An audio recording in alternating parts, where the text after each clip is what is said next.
Hello students, welcome to personal tutor. मैं हूं संयोगिता और हम पढ़ रहे हैं शब्द परिचय 2। हमने शब्द परिचय 2 में फर्स्ट वाला जो पेज था उसमें 3 जो अलग अलग टाइप के हमारे पास पैराग्राफ्स थे वो डिस्कस किए थे। अब हम आ रहे हैं पेज नंबर 10 पर। पेज नंबर 10 भी शब्द परिचय 2 का ही जो है पार्ट है, तो ये आप पार्ट 2 समझिए इसका। हम आगे बढ़ रहे हैं। जिसने भी वो वीडियो नहीं देखा है जिसमें हमने फर्स्ट पार्ट डिस्कस किया है तो please visit that video now. और अब हम आ रहे हैं सेकंड पार्ट पर, तो स्टार्ट करते हैं सेकंड पार्ट पर फर्स्ट सेंटेंस से। ते के, ये फर्स्ट जो सेंटेंस है इसमें हमें दिया हुआ है ते। ते मतलब होता है वे, हिंदी में हम कहते हैं जैसे वे। जब हम किसी एक चीज़ की बात करते हैं तो हम पूछते हैं वह क्या है, और जब हम किसी एक से ज़्यादा चीज़ों की बात करते हैं तो हम पूछते हैं वे क्या हैं। तो इसी तरह से संस्कृत में भी मैंने आपको पहले भी बताया था कि संस्कृत में भी क्या होता है, 3 अलग अलग तरीके होते हैं। पहले तरीके में क्या होता है कि आप सिंगुलर की बात करते हैं जब आपको सिंगल पर्सन की या सिंगल थिंग की बात करनी हो। फिर होता है द्विवचन। एक वचन में तो सिंगुलर आ जाता है, लेकिन द्विवचन में क्या होता है, ये एक अलग से पार्ट है जिसमें आप सिर्फ 2 लोगों की बात करते हैं। संस्कृत में 2 लोगों के लिए अलग से वर्ड्स हैं, अलग से पूरी शब्दावली है। तो थर्ड जो रहता है बहुवचन, उसमें 2 से ज़्यादा लोगों की बात होती है। तो ये एक ही मात्रा जो है ये इस चीज़ को डिनोट करती है कि हम यहाँ पर संस्कृत में 2 लोगों की या 2 चीज़ों की बात कर रहे हैं। तो ते मतलब हो जाएगा वे। तो वे, इससे मतलब यहाँ पर है कि वे दोनों की बात हो रही है, तो वे में ही 2 लोग छुपे हुए हैं। ऐसा नहीं है कि हम लिखेंगे इसके ट्रांसलेशन में वे दोनों। वे से यहाँ पर ते है तो ते का मतलब ही क्या हो गया है, वे दोनों। तो यहाँ हम इसके ट्रांसलेशन में लिख देंगे, ये क्वेश्चन है एक, वे क्या हैं। यहाँ पर किसी चीज़ के लिए पूछा जा रहा है कि ये क्या चीज़ें हैं, वे क्या हैं, ये दोनों क्या चीज़ें हैं, वे दोनों क्या चीज़ें हैं। नेक्स्ट जो हमारा है वर्ड वो है ते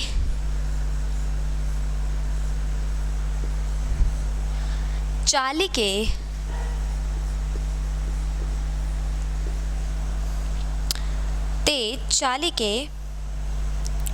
स्तः। अब ये यहाँ पर आंसर दे दिया। यहाँ पर वे कौन है था, ते चालिके स्तः। अब यहाँ आंसर दे दिया है इस क्वेश्चन का कि वे चालिके। अगर यहाँ पर चालक होता, चालक तो होता मेल, लेकिन यहाँ है चालिके, चालिका, तो यहाँ पर है ये फीमेल की बात हो रही है। तो मतलब कोई अगर महिला ड्राइवर होती है, जो चालक होती है, वाहन को चलाने वाली जो महिला होती है, उसे संस्कृत में कहते हैं चालिके। मतलब वो वाहन को चलाने वाली महिला है, मतलब एक महिला ड्राइवर है। तो यहाँ पर हम क्या लिखेंगे, वे महिला ड्राइवर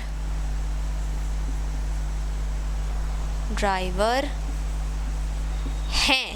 अब यहाँ जब हैं लिख रहे हैं तो बिंदी लगाना ज़रूरी है। अंक की बिंदी जो है वो लगाना बहुत ज़रूरी है, क्योंकि अगर आपने यहाँ ये अंक की बिंदी नहीं लगाई तो ये सिंगुलर हो जाएगा। सिर्फ इस पूरे सेंटेंस में इस अंक की बिंदी से ही हमें पता चल रहा है कि यहाँ पर एक से ज़्यादा लोगों की बात की जा रही है, क्योंकि हम महिला ड्राइवर में भी कुछ जो है प्लूरल नहीं कर सकते, ये हमें एज इट इज़ लिखना पड़ेगा। तो इसलिए यहाँ पर सिर्फ हैं में जो बिंदी है वो ज़रूरी है लगाना।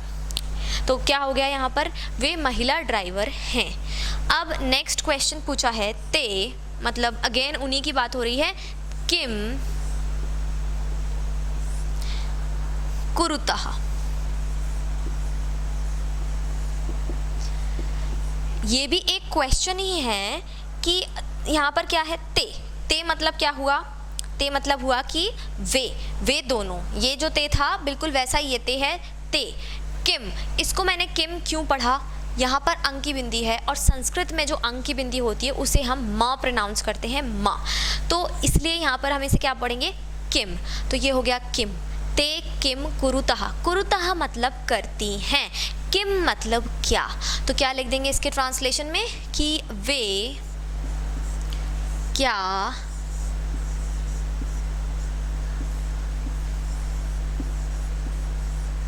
करती हैं, वे क्या करती हैं। ते किम कुरुतः, वे क्या करती हैं। ये हो गया इसका ट्रांसलेशन। नेक्स्ट हमारा जो लास्ट है, ते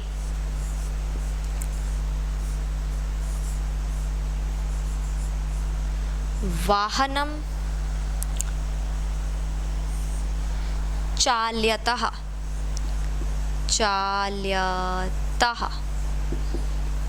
ते वाहनम चाल्यतः। तो यहाँ पर क्या आ जाएगा, वाहन का मतलब तो आप सभी को पता होगा, अगर आपने थोड़ी बहुत भी हिंदी आपकी स्ट्रांग है तो वाहन का मतलब क्या होता है, गाड़ी होता है। और आप इसे वाहनम का वाहन भी लिख सकते हैं। हिंदी में भी हम गाड़ियों को वाहन भी बोलते हैं, ज़रूरी नहीं है कि सिर्फ संस्कृत का ही वर्ड है। तो ते वाहन तो मतलब वे, वाहनम मतलब वाहन को, चाल्यतः मतलब चलाना, तो चलाती हैं। तो यहाँ पर आप ले सकते हैं वे गाड़ी को चलाती हैं, या आप लिख सकते हैं वे वाहन को चलाती है। मैं यहाँ गाड़ी लिख रही हूँ क्योंकि हम यहाँ कर रहे हैं ये ट्रांसलेशन, और ट्रांसलेशन में मैं उतना ज़्यादा इजी करना चाहती हूँ आपके लिए ट्रांसलेशन, जितने कि आप समझ में आ पाए आपको। और ये पूरा ट्रांसलेशन सिर्फ समझाने के लिए है। यहाँ पर ऐसे ट्रांसलेशंस आपके एग्जाम में इनके ट्रांसलेशंस आएंगे नहीं, लेकिन ये चैप्टर समझाने के लिए ट्रांसलेशन ज़रूरी है, इसलिए हम यहाँ लिखते जा रहे हैं। आप भी लिख लें इस चीज़ को, अपनी बुक में नोट कर सकते हैं पेंसिल से, या नोटबुक में भी नोट कर सकते हैं। इस ट्रांसलेशन से आपको हेल्प मिलेगी पूरे जो वर्ड्स हैं उनको समझने में। वे गाड़ी चलाती हैं, ये हो गया हमारा आंसर यहाँ पर कि वे गाड़ी चलाती हैं। तो इस तरह से यहाँ पर ये 4 सेंटेंसेस थे महिला ड्राइवर के बारे में, और यहाँ पर 2 चीज़ों के बारे में था। तो हमारा जो मेन फोकस है वो ते पर है और इस ए पर है। आप देखेंगे यहाँ पर मोस्टली जो है ए का यूज़ हुआ है। ए का यूज़ तभी होता है जब 2 लोगों की बात हो रही होती है, 2 चीज़ों की बात हो रही होती है। तो ये याद में रखना है आपको कि यहाँ पर हर जगह 2 ही बात हो रही हैं, 2 लोगों की बात हो रही है, इसलिए बार बार एक ही मात्रा को यूज़ कर रहे हैं। इसको हम रब कर देंगे। जिसने भी नोट नहीं किया है वो वीडियो पॉज करके ज़रूर नोट कर लीजिए।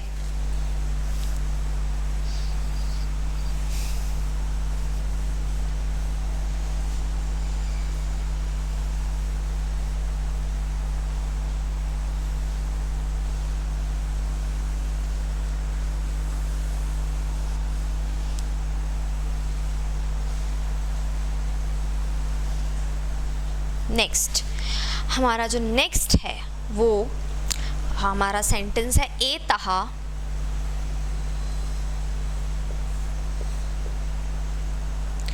कहा।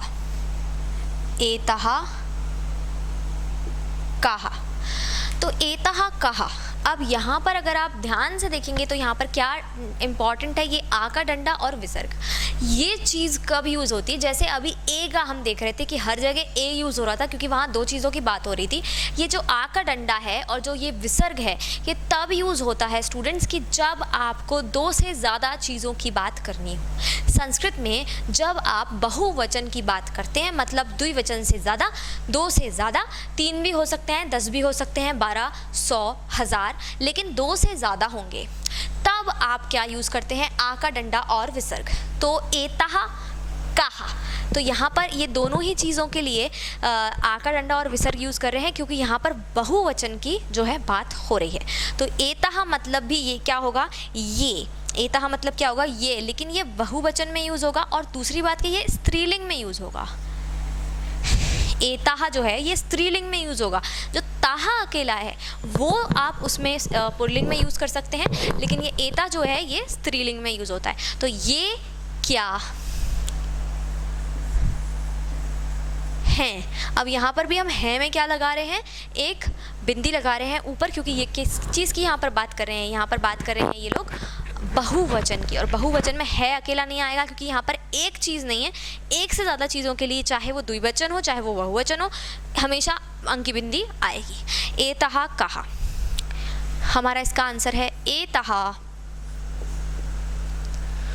स्थालिकाः। स्थालिकाः,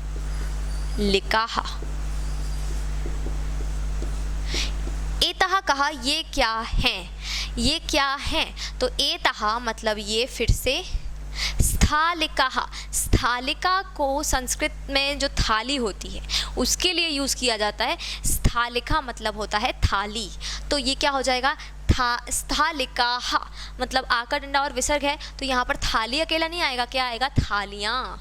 तो क्या हो जाएगा ये थालियाँ हैं, ये थालियाँ हैं। नेक्स्ट, किम एतः गोलाकारः, किम, अब यहाँ पर जो किम लिखा है इसमें अंकी बिंदी नहीं है, इसमें माँ लगा है और हलंत लगा हुआ है।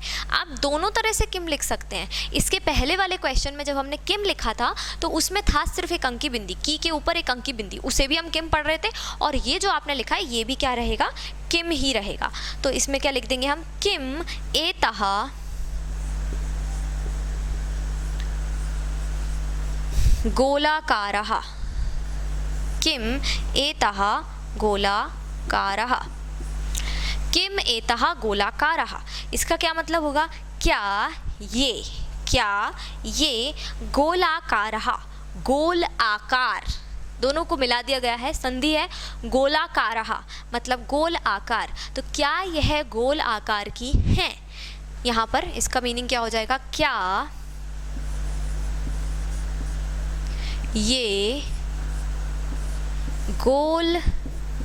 गोलाकार हैं या फिर गोल आकार की हैं, क्या ये गोलाकार हैं, ऐसा भी पूछ सकते हैं। हिंदी में ये भी सही होता है कि क्या ये गोलाकार, अच्छा ये क्वेश्चन था तो यहाँ पर हमें क्या लगाना है, एक हम क्वेश्चन मार्क लगाना भूल गए, क्या ये गोलाकार हैं, तो क्या पूछ लिया यहाँ पर, क्या ये गोलाकार हैं।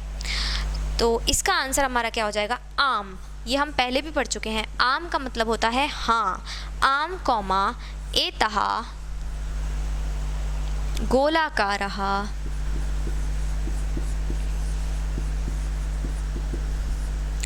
आम एतः गोलाकारः एव। तो यहाँ पर क्या हो जाएगा, आम का मतलब होता है हाँ, एतः का मतलब होता है ये, गोलाकारः का मतलब होता है गोल आकार, और एव हम यूज़ करते हैं ही के अर्थ में। जब हमें ही बोलना होता है तब हम जो है एव यूज़ करते हैं। ये जो एव यूज़ हुआ है ये ही के अर्थ में यूज़ हुआ है, मतलब हाँ ये गोलाकार ही हैं। तो इसमें लिख देंगे हम हाँ ये गोलाकार ही हैं, हाँ ये गोलाकार ही हैं। तो इस तरह से हम यहाँ पर ये लिख देंगे,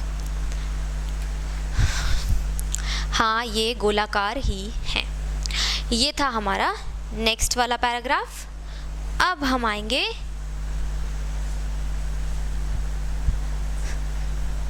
नेक्स्ट पर, लास्ट पैराग्राफ जो है।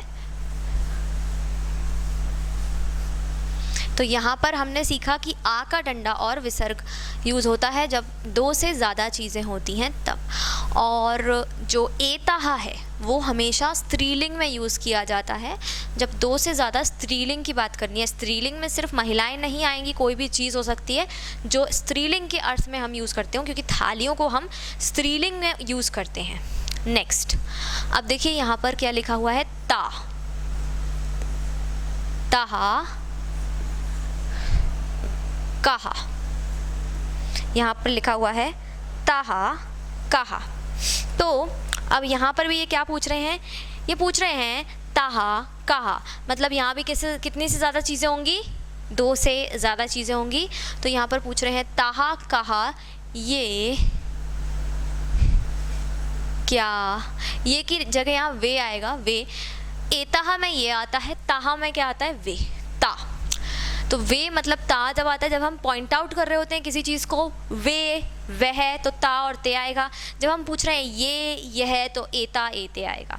तो यहाँ पॉइंट आउट कर रहे हैं वे, तहा, कहा, वे क्या हैं, वे क्या हैं।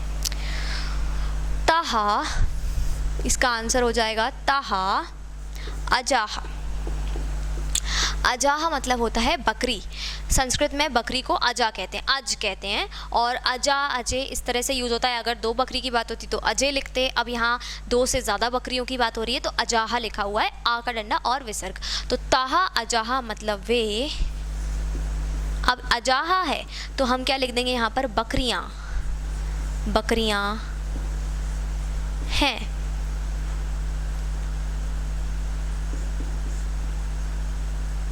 वे बकरियां हैं। अब आगे का क्वेश्चन है, तहा किम कुर्वन्ति, तहा किम कुर्वन्ति। कुर्वन्ति, कुर्वन्ति तब यूज़ होता है अंति। अंति तब यूज़ होता है जब हम बहुवचन की बात करते हैं, ती तह अंति। अगर कुरुतः, कुरुति आता तो क्या हो जाता है यहाँ पर, करोति आता तो क्या हो जाता है यहाँ पर, ये एक वचन हो जाता। लेकिन अंति अर्थ यूज़ होता है जब हम बहुवचन की बात करते हैं। ताहा किम कुर्वन्ति, ये वे क्या करती हैं या कर रही हैं। तो यहाँ पर ये वर्तमान काल है तो यहाँ पर आएगा कर रही हैं। वे क्या कर रही हैं। वर्तमान काल है मतलब अंति तह अंति यूज़ होता है जब वर्तमान काल की बात आती है। तो वे क्या कर रही हैं तो आ जाएगा यहाँ पर तहा चरंती। अब चरने को तो आपको पता ही है, तो संस्कृत में और हिंदी में एक ही वर्ड है चरंती। तो आ जाएगा वे चर रही हैं, वे चर रही हैं। इस तरह से ये जो सारे वर्ड्स हैं इन्हें हम यूज़ करते हैं। सो यहाँ पर हमारा ये जो चैप्टर है, इसकी जो शब्दावली थी, जितनी भी पैराग्राफ्स थे इसमें, इसके हम पूरे ट्रांसलेशन यहाँ कर चुके हैं। आई होप आपको ये चीज़ें क्लियर हुई होंगी, कब बहुवचन है, कब एकवचन है, कब स्त्रीलिंग है, कब पुल्लिंग है, और कब 2 लोगों की बात हो रही है, द्विवचन की बात हो रही है। अगर कोई भी डाउट्स हैं तो आप उन्हें कॉमेंट्स में ज़रूर पोस्ट कीजिए। मिलते हैं नेक्स्ट वीडियो में कुछ नए टॉपिक्स के साथ। तब तक के लिए thank you and good bye.